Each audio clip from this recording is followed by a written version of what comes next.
कवी पांडुरंग भांगी हे कोंकणीतले एक नामनेचे कवी.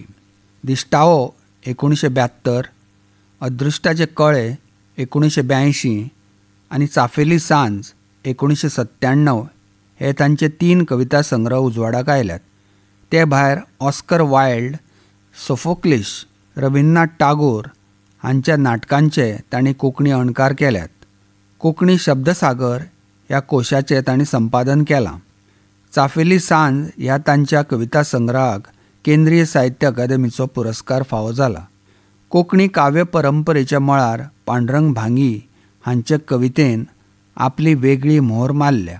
बाकी बाब, शंकर रामाणी, मनोहर राय सरदेसाय, रवी पंडीत, चाफरा द कॉस्ट, गजानन रायकार आनी अभिजीत हे तांचे समकालीन कवी. संत कवी तुकारामाच्या अभंगांचे, बुद्धाच्या तत्वगिन्यानाचे तांच्या कवितेचेर खोल संस्कार जाल्ले दिसतात. पोर्तुगीज, स्पॅनिश आनी ब्राझिलियन कवींच्या कवितांनी तांकां प्रभावीत केल्यात. कविता ही म्हज्या भितरच रावपाची, म्हजे जिणेची एक तरा जाली अशें फेर्नांद पेसोआ आपले कविते संबंदान म्हणटा. तसोच कवी भांगीबाबूय म्हणटा हें म्हाका भांगीबाबाचे कवितेच्या संबंदान म्हत्वाचें दिसता. फेर्नांद पेसोआ सारकेंच एकोडेपण भांगीबाबाच्या कालेतीक मानवतालें आनी तें तांच्या इंट्रोवर्ट पर्सनॅलिटीचें एक आंग जावन आसा अशें म्हाका दिसता. आध्यात्मीक आंगलोट आशिल्ली, अंतर्मनाचो थाव काडीत खोल आनी तरल संवेदना व्यक्त करपी आनी गुढाचो सोद घेवपी तांची अल्पाक्षरी कविता कोंकणी कवितेंत रसरशीत शब्दकळा घेवन येता. तांची कविता जायेसान घोटीव आनी कांतयल्लें शिल्प कशी दिसता. एके तरेचें प्रिसिजन तांचे कवितेक आसा. आपली स्वताची अशी कवितेची शैली तांणी विकसीत केल्या. कवितेंतल्या दर एका उतराचो तांणी आशयाच्या नदरेंतल्यान, कवितेच्या गरजेंतल्यान बारकायेन विचार केल्लो दिसता. लेस इज मोर ह्या कन्सेप्टाचो तांणी आपल्या कवितेंत अर्थपूर्ण पद्दतीन वापर केल्लो दिसता. त्या भायर कलात्मक अलिप्तता ही साहित्य आनी कलेच्या मळावयली अत्यंत कठीण गजाल भांगीबाबाच्या कवितेंत सहजपणान आयिल्ली दिसता.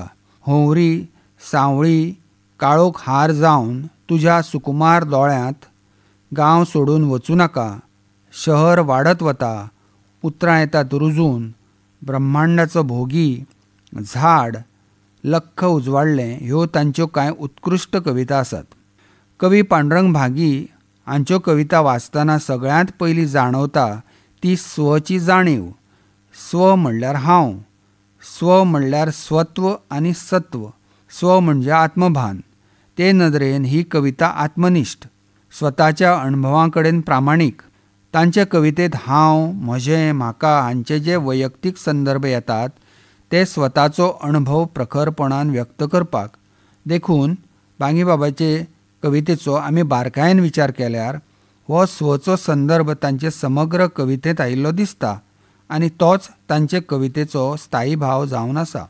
दिश्टावो ह्या संग्रहांत सांज ह्या नांवाची एक सुंदर कविता वाचपाक मेळटा, जी रंग, रूप, नाद, गंधान रसरशिल्लें सांजेचें चित्रमय परिमाण घेवन येता.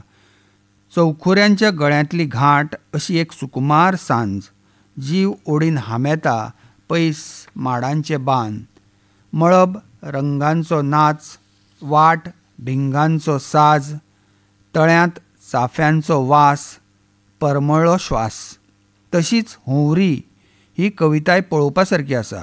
एक सूक्ष्म असो सेन्स्युअस अणभव ती व्यक्त करता. अचूक उतरांची जाण भांगीबाबाक कशी आशिल्ली ताचो दिश्टावो ही कविता घडयता.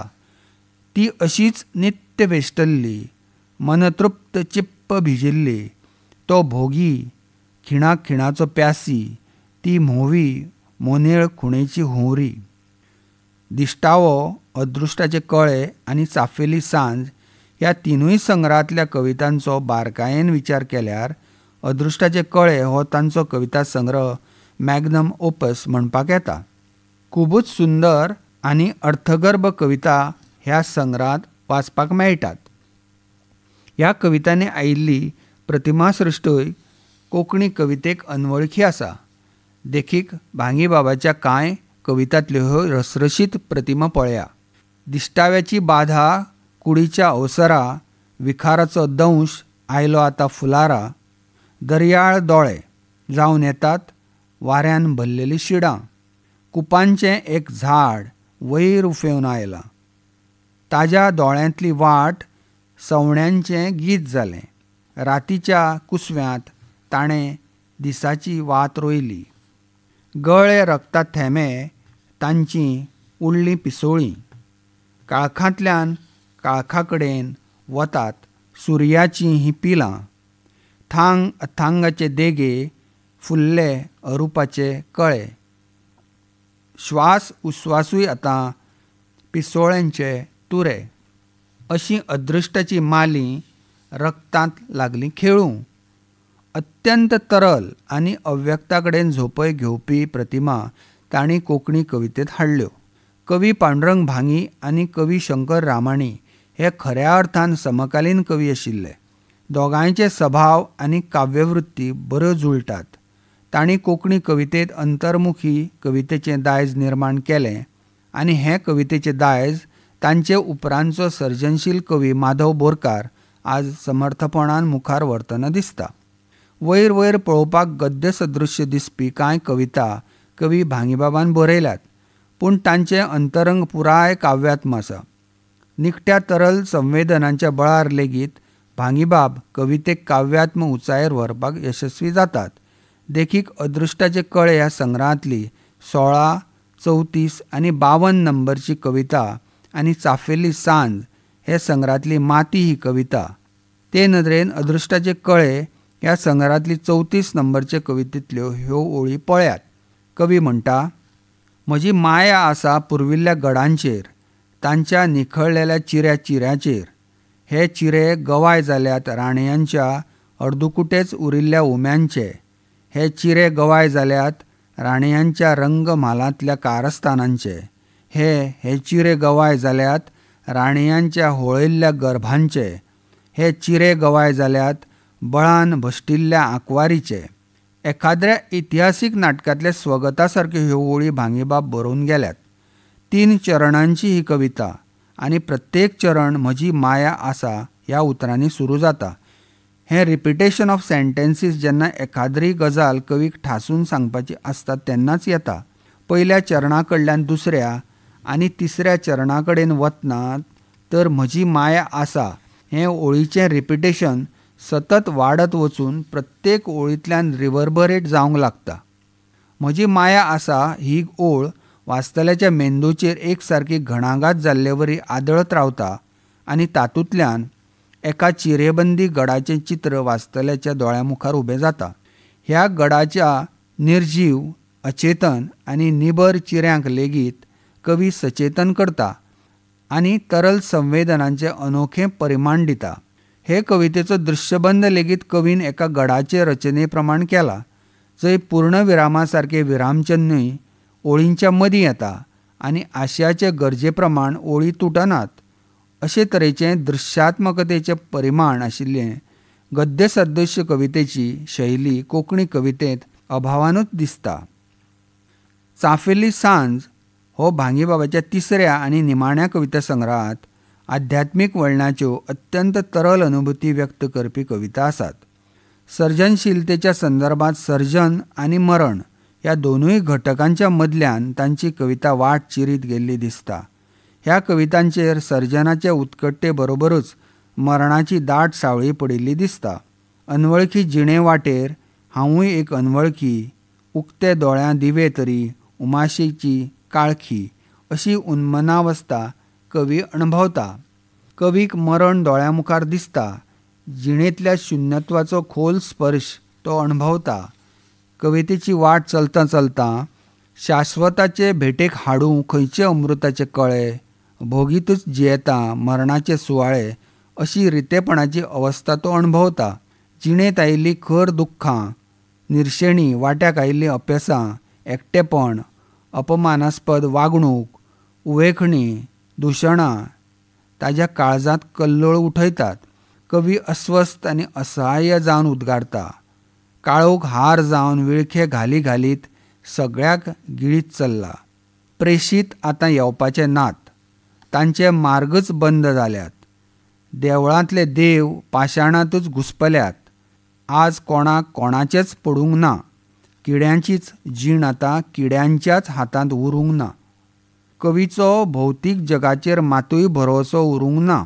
उखलाप्या आनी भौतीक घडणुकांचो ताका वीट आयला. तो स्वताकूच समजायत रावता आनी अंतर्मुख जाता. सर्जनाचो दिश्टावो घडोवपी उतरां येतात रुजून. ब्रह्मांडाचो भोगी, झाड, लख्ख उजवाडलें सारक्यो कविता उत्कट अनुभुती व्यक्त करतना दिसतात.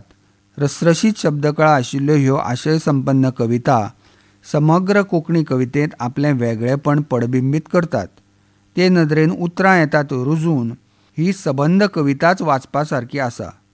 उतरां येतात रुजून तरशिल्ले मातयेंतल्यान, रक्ताच्या थेंब्यांतल्यान. उतरां जातात ज्वालाग्रही, सर्वभक्षी, विद्रोही. उतरां आसतात म्होंवी, अमृताचे थेंबे, आमोरेच्या वेळावेले, मोगरेचे कळे. गूढ, अज्ञात आनी अव्यक्ताची ओड मुळांतूच भांगी बाबाचे कवितेक आसा. तांचे झाड हे अप्रतीम कवितेंत कवीक भितरल्यान जाणवल्ली झाडाची एक चैतन्यमय अवस्था रूपकाराक येता. कवी झाडाचे कॅलिडोस्कोपीक डायमेन्शन हांगा अणभवतना दिसता. झाडाच्यो संवेदना कवीच्या मनात तरल जायत वतात तेन्ना हें झाड निखटें लौकीक उरना, ताका अलौकीक अर्थसया प्राप्त जाता. कोंकणी कवितेंत ही कविता आशयाचें एक वेगळें परिमाण घेवन येता. कवी पांडुरंग भांगी हांचे कवितेन कोंकणी काव्य परंपरेंत मोलाची भर घालून तिका शिरवंत केल्या. तांणी संख्येन खूब उण्यो कविता बरयल्यो तरी त्यो अर्थ आशयान परिपूर्ण आसात. कवी भांगी बाबाची आध्यात्मीक कविता रसिकांक दुर्बोध दिसली आनी कांय प्रमाणांत ती दुर्लक्षीत उरली अशें म्हाका दिसता. कोंकणीच्या समिक्षकांनी तिची फावो तशी दखल घेवंक ना. भांगी बाबाचो अलिप्त आनी एकमुळो स्वभावूय हाका कांय प्रमाणांत कारण आसा. एकमुळीच वाट म्हजी, हांवूच म्हजो सांगाती ही तांची काव्यवृत्ती निमाणे मेरेन तशीच उरली. तरी फुडलो काळ आनी कोंकणीची नवी पिळगी तांचे समग्र कवितेचें वाचन, मनन, चिंतन करून हे आत्मनिश्ठ आनी अंतर्मुखी कवितेचें दायज मुखार व्हरतली अशी म्हाका आस्त आसा.